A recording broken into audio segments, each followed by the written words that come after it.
नमस्कार दोस्तों, बहुत बहुत स्वागत करता हूं आप सभी का आपके अपने चैनल बी कॉम कॉर्नर के ऊपर। आज का वीडियो बहुत ज्यादा स्पेशल और इंपॉर्टेंट होने वाला है तमाम बी कॉम प्रोग्राम और ओनर्स के स्टूडेंट्स के लिए। उम्मीद करता हूं आप सभी इस वीडियो लेक्चर के दरमियान मेरे साथ आखिरी तक बने रहेंगे।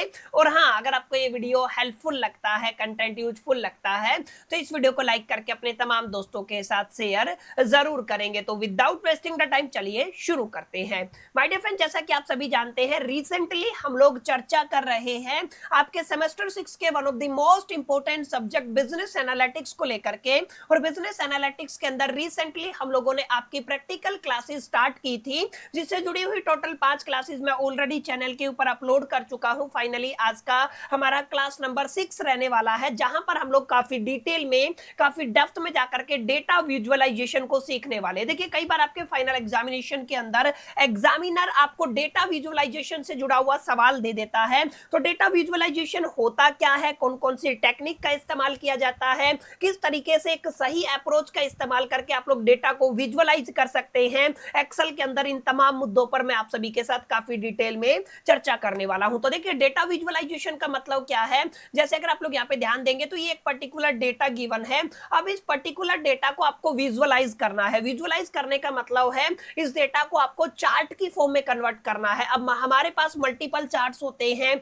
हमारे पास बार चार्ट होते हैं, कॉलम चार्ट होते हैं, ट्री मैप चार्ट होते हैं, पाई चार्ट होते हैं, और भी हमारे पास अलग अलग प्रकार के चार्ट होते हैं। हमें क्या करना होता है, जो एग्जामिनर पूछता है उस पर्टिकुलर चार्ट के अंदर हमें हमारे डेटा को विजुअलाइज करना होता है। अब डेटा को विजुअलाइज करने के लिए हमें कौन से टूल का इस्तेमाल करना है वो सबसे पहले समझ लीजिए। जैसे होम के बाद जो थर्ड टैब आपको दिख रहा है, that is the insert. Insert के ऑप्शन के ऊपर जैसे ही आप लोग क्लिक करेंगे ना, तो यहाँ पे आपको दिखेगा रिकमेंडेड चार्ट का। अब यही वो आपका टूल है जिसका इस्तेमाल करके हम लोग डेटा विजुअलाइजेशन से जुड़े हुए सवालात को सोल्व करते हैं। तो जैसे आप लोग रिकमेंडेड चार्ट की बात करते हैं, इस पे क्लिक करेंगे तो आपको मल्टीपल चार्ट्स दिख जाएंगे। उनमें से वो चार्ट आपको सेलेक्ट करना होता है जो आपका एग्जामिनर आपसे पूछता है। जैसे आप पहला क्वेश्चन देख लीजिए। पहला क्वेश्चन क्या कहता है, क्वेश्चन नंबर 1 है, from the following data set 1। देखिए, ये आपका डेटा सेट 1 का टेबल मैंने इंपोर्ट किया हुआ है, आपको विजुअलाइज करना है। सबसे पहले आपको क्लस्टर्ड कॉलम चार्ट को विजुअलाइज करना है, उसके बाद आपको स्टैक्ड बार चार्ट बनाना है, उसके बाद आपको ट्री मैप चार्ट बनाना है। इन शॉर्ट में आपको क्या करना है, आपको चार्ट बनाने हैं। अब सबसे पहली स्टेप क्या रहेगी, सर जो आपका डेटा सेट गिवन होता है, जो डेटा गिवन होता है, उस पूरे डेटा को आपको क्या करना होता है, सर क्लिक करना होता है, और अगेन आपको इंसर्ट के ऊपर आ जाना है। और यहां पर अगर आप लोग रिकमेंडेड चार्ट के ऊपर क्लिक करेंगे तो इस तरीके से आप सभी के सामने एक नया विंडो खुल जाएगा। अब ध्यान रखिएगा, अगर आप लोग डेटा को सेलेक्ट नहीं करते, जैसे मैं अगर खाली किसी सेल के ऊपर क्लिक करता हूं और अब अगर यहाँ पे रिकमेंडेड आपका चार्ट का ऑप्शन क्लिक करूंगा, तो यहाँ पे ये ऑप्शन नहीं खुलेगा, क्योंकि हमें डेटा इसको पहले प्रोवाइड करना पड़ता है। तो सबसे पहले डेटा को सेलेक्ट करेंगे, रिकमेंडेड चार्ट को सेलेक्ट करेंगे, तो यहाँ पे रिकमेंडेड चार्ट के अंदर आपको कुछ 5-10 चार्ट दिखेंगे जो यहाँ पर काफी कंफ्यूजन क्रिएट कर सकते हैं। तो आपको कंफ्यूज नहीं होना है। आपको यहाँ पे एक सेकंड ऑप्शन दिखेगा, ऊपर देखिए रिकमेंडेड चार्ट के साइड में ऑल चार्ट का ऑप्शन है, इस पे आपको क्लिक करना है। अब यहाँ पे इनमें से कोई भी चार्ट आपको बनाना पड़ सकता है, बस इतना ही काम है। इनमें से जो चार्ट आपको बनाना है, आपको उसको सेलेक्ट कर लेना है, चूज कर लेना है, डेटा उसके अंदर डाल देना है। जैसे यहाँ पे क्या पूछा गया है, सर आपका क्लस्टर्ड कॉलम चार्ट पूछा गया है। तो सबसे पहले देखिएगा, यहाँ पे आपका कॉलम चार्ट सेलेक्ट है, लेकिन कॉलम चार्ट के अंदर भी हमारे पास बड़े सारे ऑप्शन होते हैं। जैसे अगर आप लोग ध्यान देंगे, सबसे पहला जो ऑप्शन है वो क्लस्टर्ड कॉलम चार्ट का है। सेकंड अगर आप लोग देखेंगे तो ये स्टैक्ड कॉलम आ जाएगा, उसके बाद थर्ड आपका 100% स्टैक कॉलम आ जाएगा, फोर्थ आपका 3D क्लस्टर्ड कॉलम आ जाएगा। अगर आप लोग आगे बात करते हैं 3D स्टैक कॉलम आ जाएगा, और उससे आगे अगर आप लोग बात करते हैं 3D 100% स्टैक कॉलम आ जाएगा, और उसके बाद आपका 3D कॉलम आ जाएगा। इसका मतलब क्या है, ध्यान रखिएगा, हमारे पास मल्टीपल ऑप्शन होते हैं। जब भी आप लोग कॉलम चार्ट को सेलेक्ट करते हैं, हमें पहला ऑप्शन चूज करना है क्लस्टर्ड कॉलम चार्ट। तो जैसे आप लोग क्लस्टर्ड कॉलम चार्ट के ऊपर क्लिक करेंगे, यहाँ पर भी हमारे पास मल्टीपल ऑप्शन है, जो आपको अच्छा लगता है उस पे आप लोग क्लिक करेंगे और यहाँ पे क्या कर देंगे, ओके कर देंगे। जैसे आप लोग ओके करेंगे तो देखिए आप सभी के सामने आपकी डिटेल आ गई है, जिन डिटेल का आपको इस्तेमाल करना है। क्लियर है? तो आई होप कितनी बातें आपको क्लियर रही होंगी। ये आपका चार्ट आ गया। अब चार्ट के अंदर आप लोग क्या कर सकते हैं, सर यहाँ पे जो चार्ट का टाइटल है उसको रीनेम कर सकते हैं। जैसे अगर आप लोग यहाँ पे क्या करेंगे, क्लस्टर्ड कॉलम चार्ट लिख सकते हैं। अब यहाँ पे अगर आप लोग कुछ चेंजेस करना चाहते हैं, तो जैसे आप लोग इसके ऊपर क्लिक करेंगे ना, चार्ट के ऊपर, आप आपको चार्ट डिजाइन दिखाई देगा। अब यहाँ पे आपको बड़े सारे ऑप्शन दिखाई देंगे, आप इनमें से किसी भी चार्ट का चुनाव कर सकते हैं जो भी आपको रिक्वायर्ड होता है। क्लियर है? जो भी आपको अच्छा लगे आप उस चार्ट का चुनाव कर सकते हैं। अब ध्यान रखिएगा, जैसे मेरे को ये अच्छा लग रहा है, मैंने ये चूज कर लिया है। अब मेरे को क्या करना सर, ये जो ऊपर सारी चीजें हैं ना ये हटानी है, तो आपको क्या करना है, यहाँ पर आपको क्या करना है, आपके पाइवेट के अंदर सॉरी आपको चार्ट डिजाइन के अंदर यहाँ पे आ जाना। ठीक है, अगर आप लोग इसको हटाना चाहे, चलिए ये आपका यहाँ पे नहीं हटेगा तो इसको छोड़ दीजिए।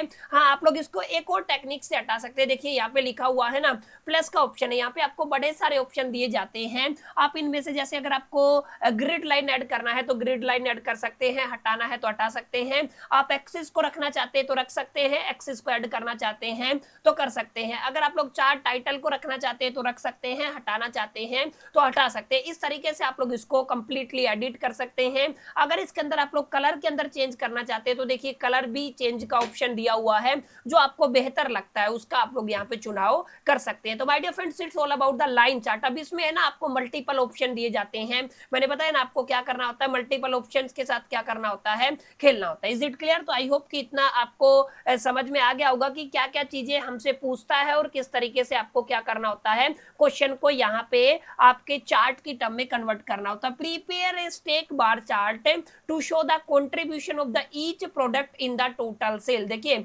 आपको प्रोडक्ट और सेल्स का बनाना है, तो आप लोग क्या करेंगे, केवल प्रोडक्ट और सेल्स का बना देंगे। ठीक है, आप लोगों ने क्या करना है, प्रोडक्ट और सेल पकड़ लेना। अगर आप लोग पूरा कंक्लूड करना चाहे, क्वेश्चन बोलता है पूरा पकड़ना है तो पूरा पकड़ सकते हैं, लेकिन अगर आप लोग यहाँ पे ध्यान देंगे तो अगर मैं केवल क्या बनाना चाहूँ सर, आपका प्रोडक्ट और सेल को सेलेक्ट करके ना अगेन मैं कहां पे जाऊं, इंसर्ट के अंदर जाता हूं, रिकमेंडेड चार्ट के ऊपर जाता हूं। सेकंड ऑप्शन क्या है सर, आपका बार चार्ट है, तो मेरे को ऑल चार्ट पे क्लिक करना पड़ेगा। बार चार्ट के ऊपर मेरे को पहला ही आपका चार्ट क्लिक करना है, जो आपको अच्छा लगता है उसको सेलेक्ट करके आप लोग ओके कर दीजिएगा। तो लीजिए आपका ये अगला चार्ट क्या हो गया है, यहाँ पे रेडी हो गया है। आई होप कितनी बातें आपको क्लियर रही होंगी, चीजें आपको समझ में आई होंगी कि किस तरीके से आप लोग डेटा विजुअलाइजेशन को यहाँ पे इस्तेमाल कर सकते हैं, उन टेक्निक का यूज कर सकते हैं। Is it clear? तो यहाँ पे ध्यान दीजिएगा, आपको सेल्स भी गिवन है और आपको यहाँ पे आपकी सारी चीजें जो जो आपको रिक्वायरमेंट है ना, जैसे लैपटॉप हो गया, टैबलेट हो गया, मोबाइल हो गया, सारी चीजें आपको यहाँ पे गिवन है, इसको भी आप लोग एडिट कर सकते हैं। अब देखिए ट्री मैप का क्या कॉन्सेप्ट है, ट्री मैप के अंदर क्या करना है, प्रोडक्ट वाइज सेल्स डिस्ट्रीब्यूशन। ठीक है, तो यहाँ पे आपका प्रोडक्ट वाइज सेल्स डिस्ट्रीब्यूशन अगर आप लोग करना चाहें तो इनको आप लोग सेलेक्ट करेंगे, अगेन इंसर्ट के ऊपर जाना है, रिकमेंडेड चार्ट के ऊपर जाना है और ऑल चार्ट के ऊपर जाएंगे तो यहाँ पे आपको ट्री मैप का ऑप्शन दिख जाएगा। देखिए ये रहा, ट्री मैप के ऑप्शन के ऊपर क्लिक करेंगे और जैसे आप लोग ओके करते हैं तो आप सभी के सामने ट्री मैप का ऑप्शन आ जाता है। जो भी डिटेल यहाँ पे दी गई है आप लोगों के सामने यहाँ पे ट्री मैप की फॉर्म में प्रेजेंट हो जाएगी। इसको आप लोग छोटा बड़ा करके ना अपनी सहूलियत के हिसाब से यूटिलाइज कर सकते हैं, यूज कर सकते हैं और प्रेजेंट कर सकते हैं। ठीक है, तो देखिए आपका पहला सवाल था जहां पे आप लोगों ने सीखा डेटा विजुअलाइजेशन कैसे किया जाता है। बेहद आसान है, बेहद इजी है।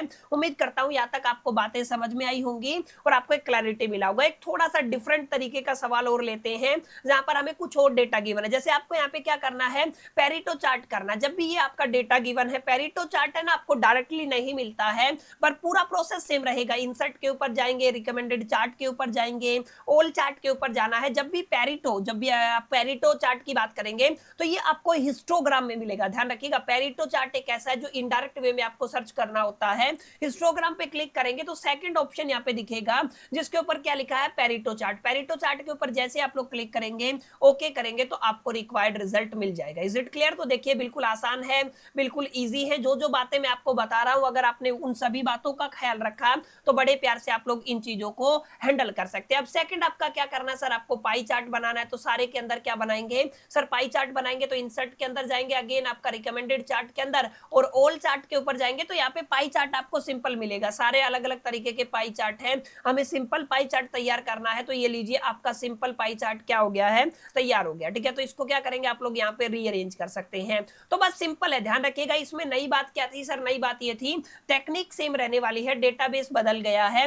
बस यहाँ पे याद रखिएगा जो आपका पेरिटो जो आपका चार्ट है ना, वो आपको हिस्टोग्राम वाले चार्ट के अंदर मिलता है, इनडायरेक्ट वे में गिवन होता है, डायरेक्टली आपको ये मिलता नहीं है। तो प्लीज आप लोग इसको मेक श्योर करके अपने दिलो दिमाग और जहन के अंदर बैठा लीजिएगा। ठीक है, अगर आप लोग इसकी लेआउट को चेंज करना चाहते हैं किसी भी चार्ट के लेआउट को चेंज करना चाहते हैं, जैसे अंदर परसेंटेज दिखाना चाहते हैं, इस तरीके का लेआउट, यानी कि हमारे पास मल्टीपल लेआउट है, जो आपको अच्छा लगे, जिस भी हिसाब से आपको अच्छा लगे आप उस हिसाब से यहाँ पे उनका चुनाव कर सकते हैं। Is it clear? तो ये आपको थोड़ा ध्यान में रखना है। बस इसी तरीके के सवाल आपको डेटा विजुअलाइजेशन से पूछे जाते हैं, आपको बिल्कुल भी टेंशन लेने की जरूरत नहीं है, बस थोड़ा सा प्रैक्टिस कर लीजिए और आप ये पर्टिकुलर क्वेश्चन को बड़े प्यार से, बड़े आराम से टैकल कर पाएंगे। अब आगे देखिएगा, आगे क्या है, आपको एक और डेटाबेस दिया हुआ है, ठीक है, ये डेटाबेस 3 के नाम से है। आपको लाइन चार्ट क्रिएट करना है, आपको ट्रेड लाइन क्रिएट करना है, एरिया चार्ट क्रिएट करना है, ये भी आपको सेम ही चीजें हैं, आपको घबराने की जरूरत नहीं है। अगेन आपको इंसर्ट के अंदर आना है, रिकमेंडेड चार्ट के अंदर आना है, ऑल चार्ट के अंदर आना है, लाइन चार्ट के ऊपर क्लिक करेंगे तो आपको लाइन चार्ट मिल जाएगा। क्लियर है?